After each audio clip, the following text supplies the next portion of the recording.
खुलुमबाय। दिनै 4 दिसेम्बर। दिनैनि गाहाय रादाबफोराव दङ। बाक्सा बरपेटायाव हा खुरखानायनि दुखु फोरमायदों। मंगलसिं नार्जारिनि गोथार सारादुनि थि खालार लादों। एआइइउडिएफनि गाहाय मौलाना बदरुद्दिन आजमलखौ इउजि ब्रह्मआ सोंखारिदों। जोंनि बर' माहारिनि समायना गाब गोनां आर'नाइया फिफा वार्ल्ड कापआव सोनाब बंग'आव बम ब्लास्ट जादों। दानिया फैदो आबुं रादाबाव। बाक्सा बरपेटानि गुबुन गुबुन जायगाफोराव हा खुरखा खुरसिखौ लानानै रायजोफोरा दुखु मोननाय फोरमायदों। दा बे समाव बिकि दैमानि गिख्रंथाव खुरखावनाया रोजा रोजा हानि आबादथिलि, न' बां, मन्दिर मस्जिद बायदि खुरखालांबाय। राजखान्थिखौ बिथा खालामनानै अखा बोथोरनि समाव सोलायनायनि बाथ्रा बुंग्रा मन्त्रि एमएलएफोरजों दायो गैलिया।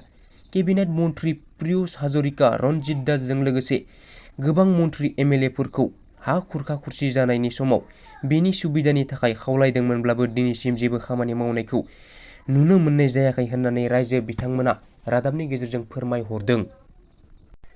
गिबि रुंसारि जालांनाय सुजित नार्जारिनि बिफा मंगलसिं नार्जारिया 31 नबेम्बर खालाराव रुंसारि जालांदों। जोंनि दुलाराय बर' फरायसा आफादनि दैदेनगिरिफोरा बिथांमोननि दुखुथिया नखराव थांनानै मंगलसिं नार्जारिनि गोथार सारादुखौ खुंफुंनो थाखाय मिरु दुलाराय आफाद एबसुआ नखरजों लोगोसे गामिनि रायजो राजाजों सावरायना फैगौ 14 दिसेम्बर खालाराव रुंसारि मंगलसिं नार्जारिनि गोथार सारादुखौ खुंफुंनो थाखाय थांखि लादों। एआइइउडिएफनि गाहाय मौलाना बदरुद्दिन आजमलखौ गोख्रों रावजों सोंखारिदों केबिनेट मन्त्रि उरखाव गोरा ब्रह्मआ। बाक्सानि मुसलपुराव मन्त्रि इउजि ब्रह्मआ मौलाना बदरुद्दिन आजमलखौ सोंखारिनानै बुंदों दि उन्दै बैसोनि जुलि जानायखौ हेफाजाब होनाय आजमलनि बिबुंथिया जोबोद लाजिनांथावना।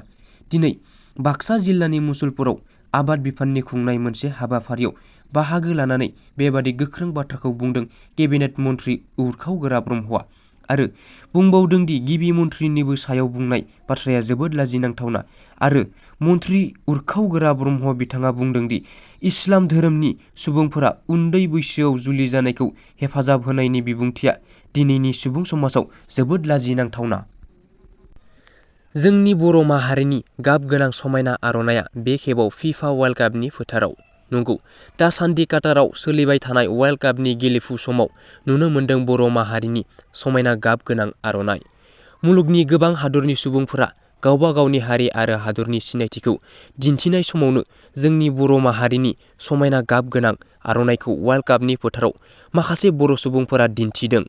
मिथिनाय बादिब्ला बिटिआरनि गाहाय जिल्ला क'क्राझारनिफ्राय थांनाय माखासे बर' सुबुंफोरा क्रिस्टियानो रनाल्ड'नि पर्तुगाल हानजा आरो करियानि गेजेराव गेलेनाय मेचनि समाव समायना गाब गोनां आर'नाइखौ मुलुगनो दिन्थिदों।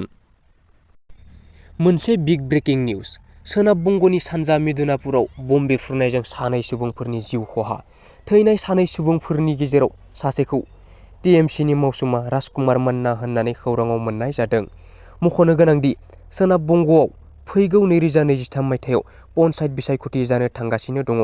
बिसायख'थिनि सिगां बेबायदि जाथाय जाबाय थानाया थारैनो सावराय जानायनि आयदा जादों। थांनाय बावैसो सिगां 24 फरगनायाव पुलिसआ हाथियारजों हमदोंमोन टिएमसिनि दैदेनगिरि शुकुर आलीखौ। बे जाथायखौनो लानानै सुबुंफोरनि गेजेराव दुंहाव थासारि सोमजिदों। भिडिअखौ मोजां मोनदोंब्ला लाइक, कमेन्ट, शेयार आरो लोगोसे चेनेलखौबो साबस्क्राइब खालामनानै होदो। गोजोन्थों।